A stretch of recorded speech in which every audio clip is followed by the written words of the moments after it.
नमस्कार दोस्तों।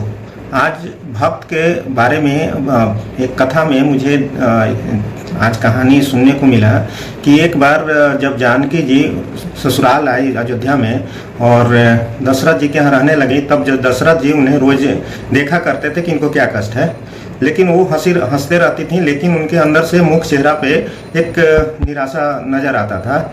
जब दशरथ जी उनसे बहुत पूछने लगे कि यहाँ के महल पसंद नहीं है, यहाँ का खाना पसंद नहीं है, यहाँ का प्रसाद पसंद नहीं है, या सेवक पसंद नहीं है जो जिससे आपको कष्ट होता है, आप बनावटी मुस्कान मुस्काती हैं।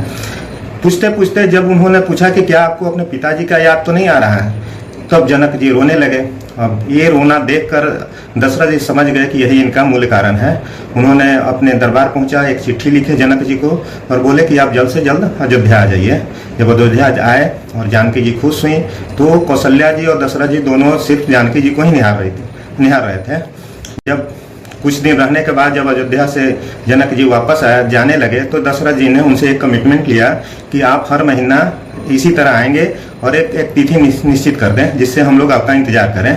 ये कुछ दिन चलता रहा, कुछ महीने चलता रहा, लेकिन जब जनक जी आते थे तो अपने बेटी के यहाँ खाना नहीं खाते थे, क्योंकि बेटी के यहाँ कोई दान के कर देने के बाद खाता और पानी नहीं पीता।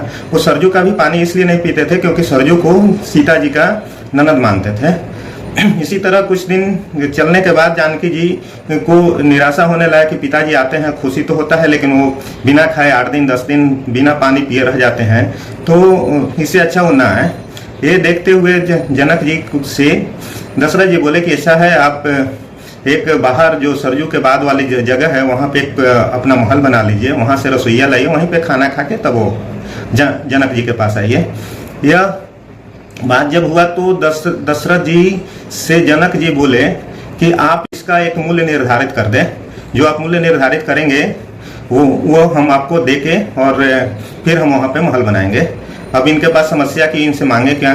फिर कौशल्या जी से पूछे तो बोले कि जो जल संबुक मणि है जो जानकी जी के गले में है, उसी तरह एक मांग लीजिए जो राघव जी भी, रामचंद्र जी भी पहनेंगे।